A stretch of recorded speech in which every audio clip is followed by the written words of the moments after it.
Welcome to Art and Soul, Pavilion Perspectives, presented by Photo Art Pavilion, where I go beyond the frame to meet the artist behind the lens. I'm Jessica Lempin, co-founder, co-owner of Photo Art Pavilion.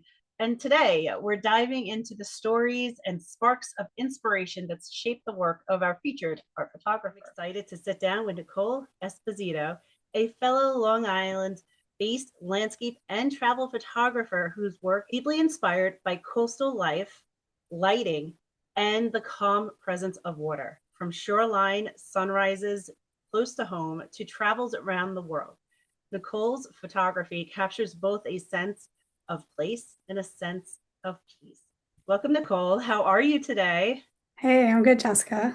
Can you dive into a little bit backstory, like how you got started in photography? I would say it's not like the normal trajectory. I kind of got into it super late. I started taking photos of my kids. It was kind of something I did all the time before, but it was not something I ever considered profession of any sort. So it kind of started off with my kids and torturing them for a lot of years.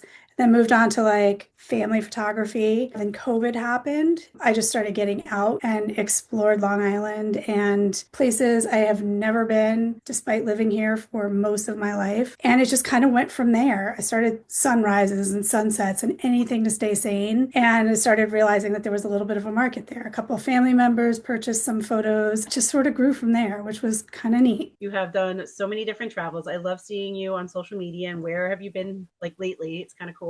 So we're going to dive into a few of your images today. So first image up is Scripps Pier Reflections 2. Nicole, you want to share a little bit about one, where is this pier, maybe what transpired during your shoot, and anything you want to share about this moment in time? This is in San Diego. My oldest moved out there for grad school, so we visit a lot now. And I have a brother out there and nephews, so it's very cool to get out there as often as possible. And this is actually literally right down the hill from her school, and she can see this from her lab window, and I'm super jealous. But this is a fantastic beach, and if I had millions, multi-millions, I would live in this cool little area called La Jolla Shores. Tide goes out, the beach is super wide. People bike on here, people walk with carriages and all sorts of stuff. And it's got this fantastic little pier, which we don't have here at home. And that's kind of unfortunate. Yeah, the tide goes out super far and you get all these crazy tide pools and reflections and like eat up reflections. They're like my favorite thing in the world. So I have literally hundreds and hundreds of pictures from here. She's been out there for 3 years now. This is one of my favorite spots. It's right there too. And what I love about here is there is some sort of a drain. I don't know what it does, but it's kind of behind by the land. It might be from the Scripps labs are right there, but it runs water toward the ocean. And then you've got the ocean coming in as well. So all these little like tiger stripes in there is actually from the outlet water that's coming down. It's amazing. I love the tiger striping. There's always surfers there. The pier's always shooting off these awesome reflections. And what I like the most is you don't have to just wait until one time of day there to shoot. I'm usually here at sunrise or, we get those hours where the sun's too high. When you shoot over here, there's reflections from either side. You can basically kind of pick and choose when you won't get the tiger striping from the other side.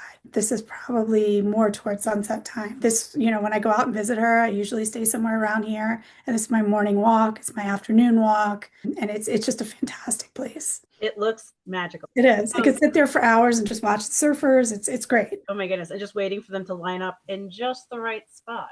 Exactly. And no people. And that little area underneath the pier gets super crowded, especially around sunset time. They do have a Manhattan henge, but with the pier henge. And I haven't been there for that yet. I've seen tons of photos and it's really fantastic. I love the texture of the sand, the reflections, of course. You can't go wrong with beach photography and these strong reflections of the pier. And having the surfer right there with also his shadow being reflected in that water. And then you got the little guy out there doing his thing in that surf. And there's just so much to take in and pull in. And your placement of the surfer The leading lines here with the pillars of the pier really is a great capture. Have you tried this in black and white? I've tried others in black and white. Okay. I might actually have something very similar in black and white. It does look very neat, especially on those overcast days. That's kind of when Mhm. I choose to go over, just because I feel like the blues you don't get all I feel like you got the tiger striping in the sand, but we also have some blue striping and white striping as you go up the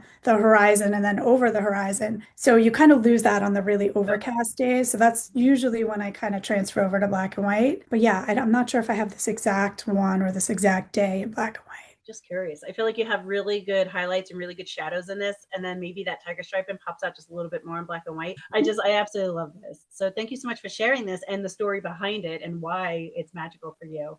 Next up, we have Joshua Tree 21. Oh my goodness, a black and white scene. Can you share a little bit about what led you to come to this part of the world and any kind of magical moments that you had while capturing the scene? Connected to San Diego again, visiting my daughter, trying to branch out a little bit. Kind of been obsessed with this park, I got to be honest, ever since, gosh, it's the 80s and the U2 album cover. And You told me yeah, that. it's been like one of those weird dreams. But this place is just crazy. And it's my first national park out west, at least. Done Acadia and some others here. But this place is just insane. You drive through and it just looks like these giant moon rocks have been dropped in random places. And they're all rounded and crazy. And if the rocks aren't enough, you then have these beautiful trees that are just popped up everywhere. And then sometimes you have ones that are decaying. Some of them are just starting to grow. You see them at the ground level. It's beautiful.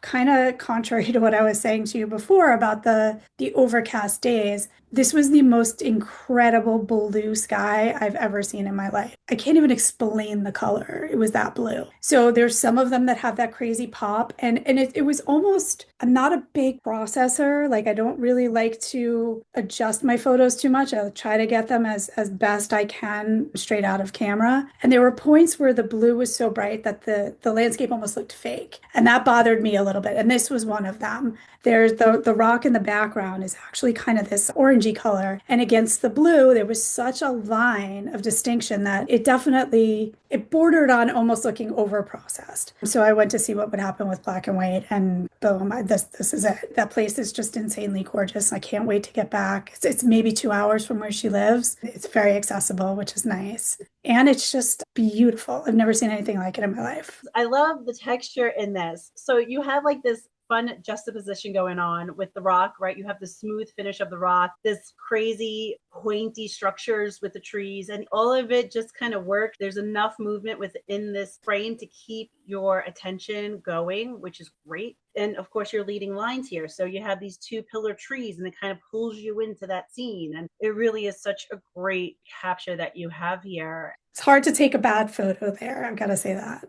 Our next image is Amsterdam 1. Can you share what led you to Amsterdam and any little stories you'd like to share with us? This was my first girls' trip since kids, which I know sounds crazy, I but love really a way trip with my good friend who's a travel consultant. And she was going on a river cruise, invited me along, and we stopped for 2 days in Amsterdam. That's where it was leaving from. I waited for this. We went out early in the morning, so it was pretty empty, which was really nice. It was super overcast, but kind of bright at the same time. It took me a really long time to get used to the bike lanes there. I got yelled at in a million different languages, almost got myself killed a few times. You know, they come fast and there are very distinct lanes for them, and you're just not supposed to be in them. I tend to, kind of lose it a little bit when I'm really setting up for shots or just looking around for shots. So I'm often a little flighty. I waited for this one and I have it in various stages. I have it where, again, the reflections were very much a part of this for me, but I do have the boat through further, which gives a better reflection of the boat in the water. I didn't like it as much. I like the fact that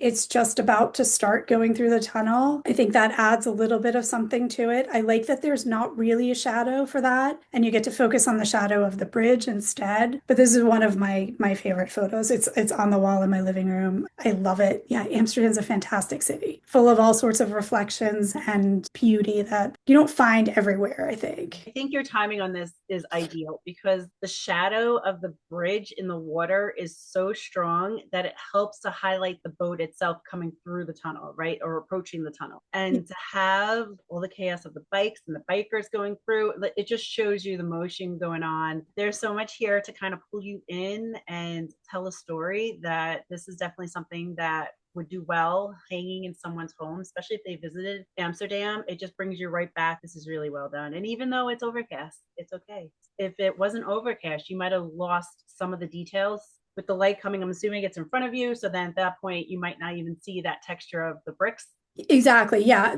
We returned to Amsterdam with our kids last Christmas, and we had a bunch of really overcast days, and I had built up like, you guys are going to love it here. You're going to love it. And at one point my daughter was like, "Mom, I'm not seeing it." And the next day the sun came out. And the city is it's like two different places when it's cloudy and when it's sunny. When she saw that, she was like, "Oh, I get it now," because there's such a high contrast. And this we were lucky, this was springtime, so we'd get a little overcast in the morning and then it would brighten up halfway through the day and you get a little bit of both. But in the winter time when we went, it was cold, it was rainy, and we only got one day of sun, which it's amazing how different it can look. The browns turn different browns and the water looks different. The water, it might look a little cleaner, kind of looks a little murky here, but it's reflecting all the browns from above too. So Well done. This is such a great capture. thank And you. thank you for sharing this one with us. Okay, next we have tidal flat lines.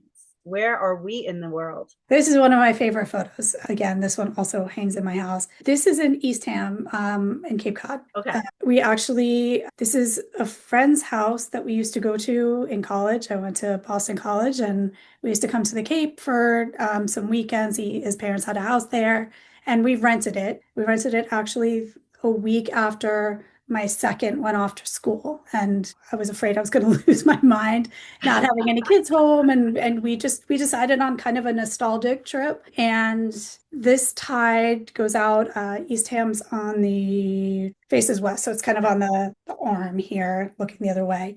Okay. And this Cape Cod Bay, the tide goes out for like a mile. In college, I remember playing ultimate frisbee on here, Oh, man. cut my Yeah. foot on a razor clam. Like the tide pools have all these like creatures and stuff in them. I actually saw this kind of setting up. There was probably 50, 60 stairs down to the beach. It's one of those elevated houses up there. I remember seeing it start to like kind of develop, and I saw the clouds kind of coming in a little bit and setting up the sand kind of in different striping, ran up, ran back down, and just started shooting. And honestly, the only thing I adjusted in here was my horizon because I was so out of breath and trying to get the photo as quickly as possible, or a bunch of them as quickly as possible. But I just love this. I feel like there's, a lot of metaphors in there too, with time and time changing and time going in and out and returning and what returns, waiting for things to return. And yes, that's like the English major in me. I know, probably reading a little bit more into it than there is, but this is a really special photo for me. It's a place that means a lot to me and my husband as well. He used to visit there. It came at a very interesting time for me personally and life changing. And I love the striping. I'm kind of obsessed with it. I'm kind of obsessed too. I love the lights and the darks in this.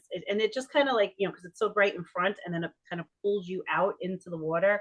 And then when you're starting to notice, there's a tiny little like rowboat out there or something. It's like There is. Yeah. Yeah, the boat's more on here that like everybody's they're attached. It's one of my favorite places. Yeah. This definitely looks magical. And again, so like understanding your where you are in your personal journey, and then to hear you talk about this scene and how it was such a metaphor, but now knowing like what you're experiencing when you see this and your excitement, it just makes the magic even more within this scene. Yeah. Here you are trying to relive some of the past. You're trying to distract yourself too of your youngest leaving, and it's almost like this tide goes out and you gotta like release them into the world. And then here you are like running to go capture this. This is definitely a scene that I get to understand a little bit better and just put that emotion and story into it. So thank you so much for sharing that. Sure. Makes it even more magical. Your last image with us today is Antelope Canyon Kiss. Can you share a little bit about this? What inspired you in this moment? When I was a kid, my dad had this giant collection of National Geographic magazines, hundreds and hundreds of them. I think he had his grandfather's too. And I used to just go and grab them. And gosh, I must have been maybe 9 or 10. And that was kind of my dream job at that point. I read about Antelope Canyon and it was an obsession from that day forward. The photography part kind of went back and forth a little bit. I definitely did not want to be somebody out there in like the African safari, dealing with bugs and camping and taking photos. Like that part didn't appeal to me anymore. But Antelope Canyon never left my mind. And we were trying to figure out something last year instead of visiting San Diego, doing something out west. And we decided to do a couple parks, Bryce Canyon, Zion. We flew into Vegas and I saw on the map that this was 3 hours. Usually you get a tour, you go in, they give you like maybe 5 minutes in each little section and then you're out. And I found a photo tour that would allow you to bring in tripods and you were allowed in for 3 hours. Made sure it was okay with my daughter and my husband that we would be like locked in there for, that long. And it was every bit that I dreamed it was going to be. It was fantastic. Just crazy. I've never seen light be able to change sand rock that is orange and then light hits it a weird way. I have photos where it's actually blue and purple. There's a slight area in the middle there that's a little blown out that makes me crazy. But I like how it's golden. I like how it kind of shines. I feel like it looks like somebody on the top, a nose and a mouth. I don't know, maybe that's just me. Maybe I No, I spent see way it too too. much I see it time in too. there. But the trip it was just magical. It's probably three of the best hours of my life, photograph wise. It's really, really, really a special place. It's on Navajo land, so you get taken in by somebody from the tribe and they like give you all of the information about the place, the people who live around there. It's you learn so much and it's just when you're in there, there's like sometimes a sound of wind coming through that sounds like whistly, it sounds like voices sometimes. And then Wow. there's other time when the wind stops and it is just like dead silent. Ooh, that's eerie, And right? it's amazing. Absolutely amazing. All right, I know the bright spot bothers you, but I'm actually okay with that because it just enhances that darker shadow of what looks like a person. And then you have these beautiful, beautiful lines within the shadows. And that is just pure, pure magic. The way you positioned yourself to frame it so that this flow in the bottom right hand corner just kind of like pulls you in or pulls you out, depending on how your brain is seeing that. It really is such a lovely overall composition. I loved hearing about the backgrounds and how, as a child, you're dreaming of coming to this location and you did it. Yeah, Isn't that that amazing was to a good like part. look back in yourself and just like, wow. Yeah, yeah. I feel like, pieces came together that day. It sounds hokey, but they did. They did for sure. And your husband and daughter are troopers for hanging out in the They dark. are. I gotta give my family like big props. My family definitely like they're at the point now where they're so used to it where they actually scope things out. They'll come to me and say, "Sky's looking pretty good now, Mom. Are you gonna go?" They've got it, and they're very patient with me because I stop a lot and I make things last way too long, and they're incredibly patient. So, as a fellow art photographer, I always have a hard time trying to narrow down the art that I want to print and post on my walls. How do you go about making that selection and committing to that one image to go up on your wall? I am horrible at it. Like I have the worst time choosing and making decisions because I find something in I'll shoot 100, I'll get it down to maybe 25, and I find something that I absolutely feel like I cannot live without in every one of those 25. Usually, if it's going to go in my home, I give my husband like some say, and if we cross Art? over, I know. I'm working on it. If we cross over in what we like, then I know. Often he picks something completely different, and then I make him explain why. Yeah. And then he'll a lot of times make me see something different that I wasn't seeing. So it'll kind of go that way. But I am terrible, terrible, terrible at paring things down. It's something I do try to be really aware of, and I'm not one of those people who can go through. I'm in the process of cleaning up my site quite a bit and cleaning up my portfolio. And I have to go through like 100 times. I can't go through and erase a bunch at one time. It's like one or two, and then I'll come back out of like 500, not out of a few. It's bad, but I'm trying. I'm getting Okay, so I'm not alone in that. there. Yeah, That's it's it. hard. It's very hard because I feel like they're all very personal and they all mean something. And I'm not a hoarder in any way. Like I can get rid of things, but the photos I hold super close. So With all of your travels that you've done, what place in the world has captured your heart the most? city wise, I could go to Paris every other day and never get bored. I absolutely love that place. Iceland. Iceland was first completely out of the box for us. We're not skiers, so we don't do like outdoor winter stuff very Yeah. often, but I kind of knew we really needed to see that before it stops being there and it's already melting and stuff. I do want to see it in the spring for sure, and I do want to see the green and the big waterfalls and everything, but we were really looking for a winter trip and it popped into our heads and we talked to my friend who's the travel person and she's like, do it, go. It was one of the most fantastic trips ever. It was cold. It was definitely cold, but we were prepared. Like we did a snowmobile trip. We had all our gear on. They gave us another layer of gear. We call snowmobiling on a glacier. The waterfalls were sort of waterfalls, not crazy waterfalls. It's just such a gorgeous landscape and very out of the box. And I think that's why I hold it so close, I think. And actually, in 2 weeks, we're doing another winter trip, which if you'd asked me before Iceland whether we would have, I would have said absolutely not. But we're doing Switzerland and in all the snow and again, not skiers. So we're going to do Yeah. some snowshoeing. We actually have a winter kayak trip planned, which Oh my goodness. I don't know why that lake doesn't freeze. I'm eager to learn that. Fun. But we're staying out of cities and we're staying in the country and just really trying to get the most out of all the snow that we can. I think we kind of discovered that part a little bit, which Okay. through this process, I would not, we skied once with our kids when they were young, but other than that, no, not winter so much. But they're fun. They're different. A little less crowded, although this will be more crowded because it is ski areas that we're going to. But Yeah. yeah, we're not going to be doing that part. So hopefully we'll still be in the, out of the crowds portion of Fantastic. things. Oh my goodness. Well, I can't wait to see your photos from there. Was Yeah. there a defining moment when you realized photography was more than just a hobby? There is a photo that I took. It's called Captree Sunrise. Gosh, I don't even remember what year it was that I took it from Captree Boat Basin, but the other side, the side that overlooks the lighthouse. And I was out there one morning. It was freezing, but not windy. And I was out there. It was like all super reflective. So there's these gorgeous reflections. Took a few photos, and it was one of those kind of glassy-ish days. The reflections were super perfect. Mhm. And then there's just a seal that kept going with the current, riding it down and pop up again and then go back and keep going back and forth. And I was like literally waiting for the seal to stop creating the motion in the water so that I could get the perfect reflections again. And I was like, you know what? This is actually like really, really fun.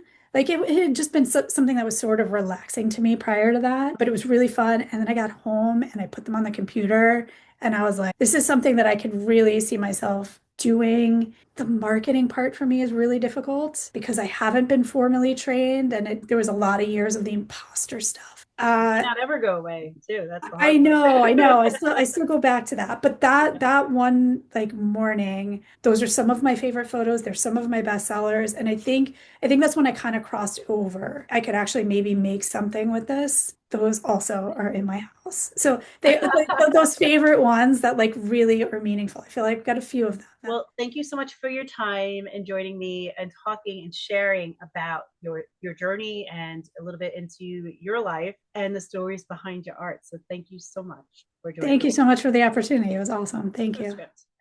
Thank you for joining us today with Art and Soul Pavilion Perspectives, where every artist has a story and every story brings their art to life. A huge thank you for Nicole Esposito for joining us today and for sharing her stories with us. If you enjoyed this conversation, be sure to like, subscribe, and leave a comment. We would love to know what part of Nicole's story resonates with you. To explore Nicole's work or to learn more about Photo Art Pavilion, check out the links below. We'll see you next time with another artist, more stories, and more soul behind the art. Thank you for joining us.